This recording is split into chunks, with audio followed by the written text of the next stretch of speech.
29 अगस्त sports day और यहाँ पर बहुत बड़ा एक आयोजन हुआ।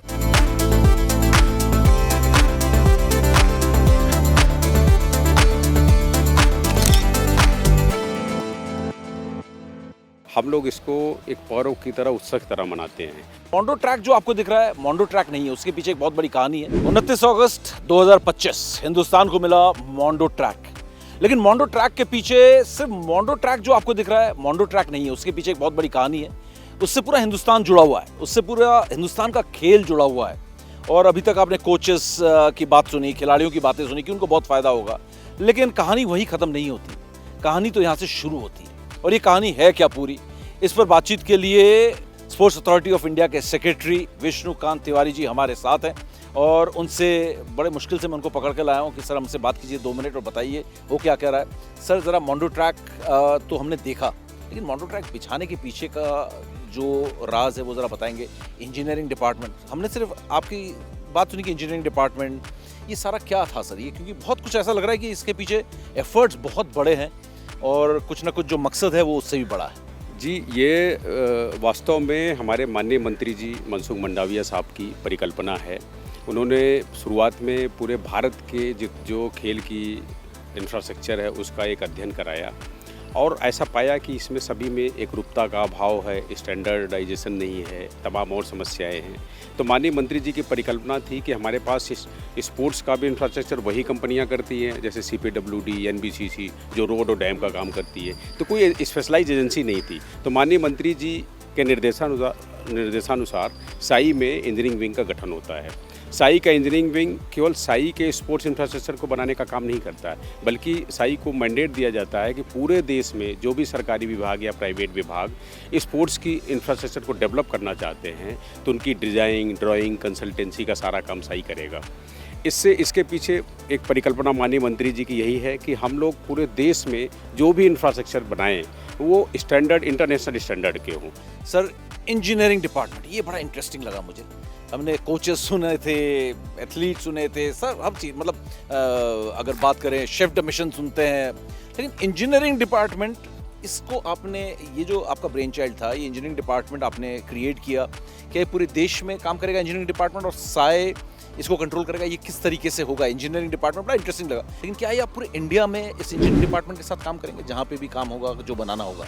एक्चुअली ये एक परिकल्पना हमारे माननीय मंत्री जी की थी और उनका उद्देश्य उसका ये है कि हमारा कोई ऐसा नहीं कि सारा नियंत्रण हमारे पास रहेगा, हमारी सलाहकार की भूमिका होगी। अगर किसी राज्य सरकार या किसी विभाग को कोई खेल से संबंधित अवसंरचना का विकास करना है तो वो साई की मदद ले सकता है। हम साई इसके लिए प्रतिबद्ध है कि उनको हम स्टैंडर्ड डिज़ाइन, ड्राइंग और आर्किटेक्ट से रिलेटेड सारी हेल्प करेंगे और हम अभी MHA और कुछ और विभागों के लिए काम कर भी रहे हैं। तो ये हमारी सलाहकार भूमिका होगी। वो विभिन्न खेल विभाग या उनके ऊपर होगा कि वो अपने से करना चाहते हैं या साई से मदद लेना चाहते हैं, और बहुत ज़्यादा रिस्पांस आ रहा है। आज 29 अगस्त स्पोर्ट्स डे और यहाँ पर बहुत बड़ा एक आयोजन हुआ और बहुत सारे साई के एम्प्लॉयज़ भी आए।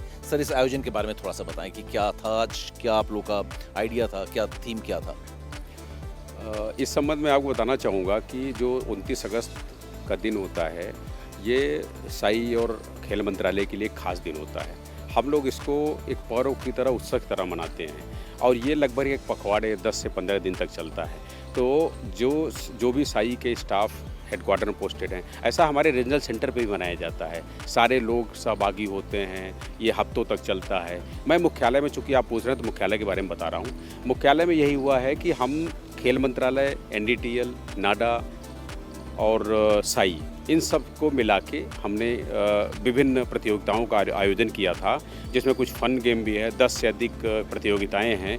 इसमें लोग 15 दिन पहले प्रैक्टिस शुरू कर देते हैं और 1 सप्ताह पहले हम मैच रखते हैं। इसमें हमने 5 हाउसेज बनाए विभिन्न के, जैसे मुख्यालय का एक KD जाधव हाउस है, साक्षी मलिक हाउस है, मिल्खा सिंह हाउस है। ये सब हाउस बनाए हैं। उन सब हाउस के बीच बड़ी अच्छी प्रतिस्पर्धा होती है और आप देखेंगे कि रात 11 बजे तक मैच चलेंगे। 11 साढ़े 11 बजे जाके फाइनल होता है, फिर उसमें विनर ट्रॉफी, रनर ट्रॉफी सब होती है। तो ये एक बड़ी स्वस्थ प्रतिस्पर्धा होती है और साई का ये सबसे, हमको लगता है कि सबसे ज़्यादा प्रतीक्षित कार्यक्रम होता है, जिसका साई के एम्प्लॉइज साल भर इंतज़ार करते हैं कि कब अगस्त आएगा और हम लोग अपने कंपटीशन के लिए प्रैक्टिस करेंगे। आप देखिए वॉलीबॉल कोर्ट से लेके हर कोर्ट आपको भरा मिलेगा, उसमें 2-2 4-4 मिनट 10-10 2-2 3-3 घंटे की वेटिंग है। तो इसलिए क्योंकि सब लोग खेलना चाहते हैं, सब स्पोर्ट्स में आते हैं। हमारे सेक्रेटरी महोदय ने इस बार सबको छूट भी दी थी कि पूरे सप्ताह लोग खेल कूद वाले ड्रेस में ऑफिस आ सकते हैं, ऑफिस काम करें, जब टाइम मिले तो जाके खेलें।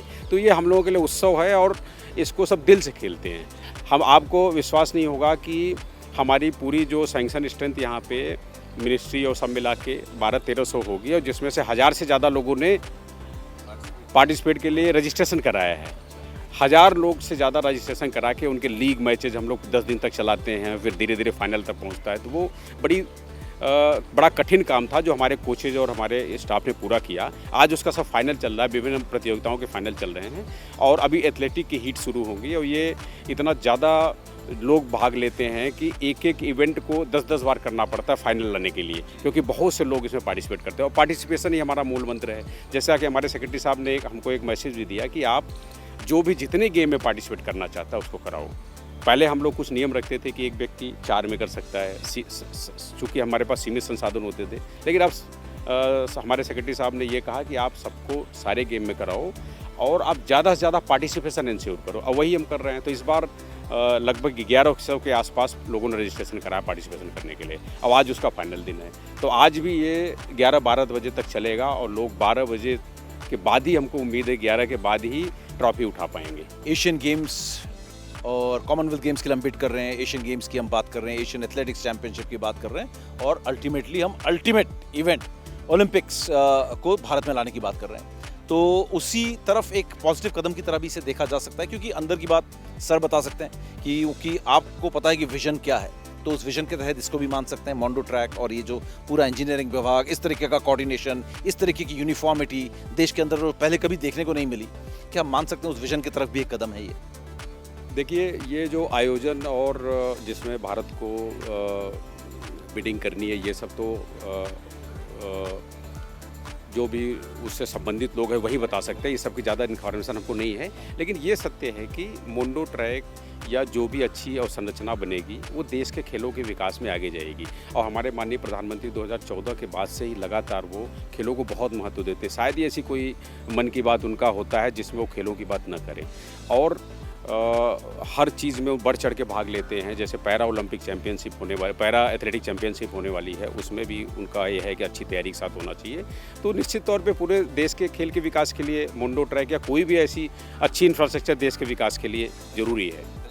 ये विजन साफ देखा जा सकता है कि कहीं ना कहीं ये विजन जो है ओलंपिक्स की तरफ जाता हुआ भी नजर आ रहा है। जिस तरीके का इंफ्रास्ट्रक्चर यहाँ पे बिल्ड कर रहे हैं, पूरी एक टीम बनकर, एक देश जो है एक साथ एकजुट होकर आगे बढ़ने की यहाँ पर कोशिश कर रही है और हमें उम्मीद है कि ये पॉजिटिव कदम ना सिर्फ खिलाड़ियों के लिए बल्कि हिंदुस्तान के लिए भी पूरी दुनिया में एक अलग पहचान दिलाएगा और ये हमारी सफलता और मेडल्स में भी तब्दील होंगे। सर, बहुत बहुत धन्यवाद और ऑल द बेस्ट आपको फ्यूचर के लिए मुहिम में। Thank you.